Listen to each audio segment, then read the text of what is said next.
Біреулер Құдайдан бала тілейді. Ол баланы не қылады?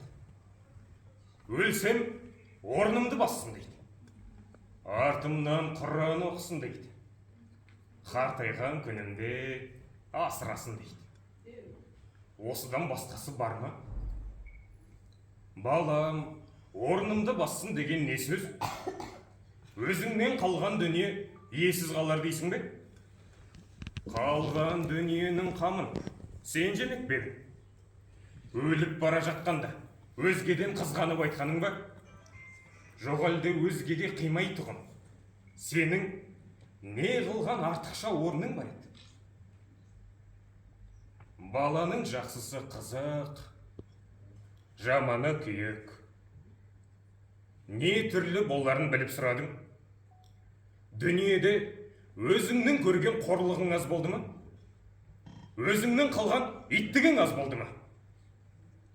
Ендігі бір бала туғызып, оны да ит қылуға, оған да қорлық көрсетуге мұнша неге құмар болдың? Артымнан балам Құран оқысын дейсің. Тірлікте өзіңнің жақсылық қылған кісің көп болса, кім Құран оқымайды? Егерде жаманшылықты көп қылсаң, балаңның оқыған Құраны сені неге жеткізеді? Тірлікте өзіңе өзің қылмаған істі өлген соң балаң саған кәсіп қып бере ме? Ақирет үшін бала тілегенің, балам жасында өлсін деген. Егерде ер жетсін десең, өзі ер жетіп, ата-анасын тұзақтан құтқарарлық бала қазақта туа ма екен? Ондай баланы сендей әке, сенің еліңдей ел асырап, өсірмек екен. Қартайғанда асырасын десең, о да бір бос сөз.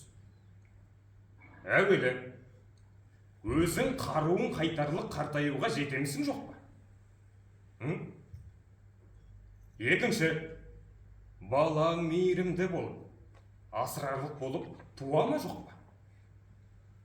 Үшінші, малың болса, кім асырамайды? Малың жоқ болса, қай асырау толымды болады? Балаңның мал табарлық болары, мал шашарлық болары, ол да екі талай. Хош, Құдай тағала бала берді. Оны өзің жақсы асырай білесің бе? Білмейсің. Өз күніңді өзің көтергеніңмен тұрмай, балаңның да күнәсіне ортақ боласың. Әуелі балаңды өзің алдайсың. Әне, оны берем деп, мін, мұны берем деп. Басында балаңды алдағаныңа бір мәз боласың. Соңыра балаң алдамшы болса, кімнен көресің?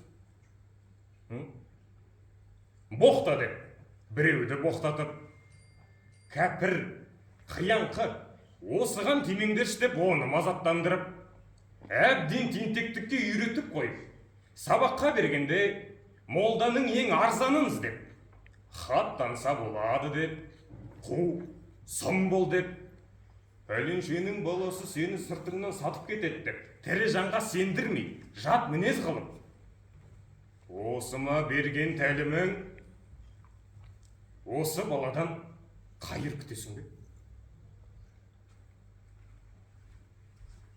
Және мал тілейсіңдер.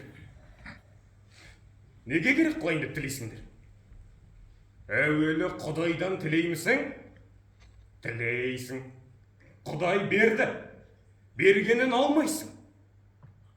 Құдай тағала саған еңбек қылып, мал табарлық қуат берді. Ол қуатты адал кәсіп қыларлық орынға жұмсаймысың? Жұмсамайсың. Ол қуатты орнын тауып сарып қаларды білерлік ғылым берді. Оны оқымайсың. ол ғылымды оқыса, оғарлық ақыл берді. Ей, қайда жібергеніңді кім біледі? Ерінбей еңбек қылса, түңілмей іздесе, орнын тауып істесе, кім бай болмайды? Кім бай болмайды? Бірақ оның саған керегі жоқ. Сенікі біреуден қорқытып алсаң, біреуден жалынып алсаң, біреуден алдап алсаң болған. Іздегенің сол. Бұл Құдайдан тілеген емес. Бұл абыройын, арын сатып, адам жаулағандық. Тіленші. Хош, сөйтіп жүріп мал таптың, байдың. Сол малды сарп қылып, ғылым табу керек. Өзің таба алмасаң да, балаң тапсын. Ғылымсыз ақырет де жоқ, дүние де жоқ. Ғылымсыз оқыған намаз, тұтқан ораза, қылған хаж, ешбір ғибадат орнына бармайды. Ешбір қазақ көрмедім, малды иттікпен тапса да, адамшылықпен жұмсаған. Бәрі де иттікпен табады, иттікпен айырылады. Бейнет, күйігі, ызасы, сол шеуінен басқа еш нәрсе бойында қалмайды.